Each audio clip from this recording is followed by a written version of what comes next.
May nakita ako dito. Tingnan mo. Paano ba yan makita? Kitang-kita yan, di ba? Ayan oh. Parang babasagin siya. Ayan oh, parang babasagin. Galing siya sa tuyo dito sa may Pansit Canton. Ayan oh. Parang babasagin siya. Parang bildo. Ayan, nagkano pa nga siya. Nagkatuyo pa nga siya. Inugasan ko. Ano talaga siya? Ayan oh, parang babasagin. Kaya aware, lalo na sa mga bata. Ayan oh. Nakakatakot. Ayan, ano talaga siya, malaki, parang babasagin na bildo, oh, ayan, oh. I-zoom ko pa, ayan, oh. Nakakatakot naman.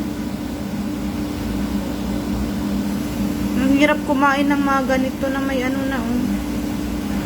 Hindi mo na alam kung safe ang pagkain.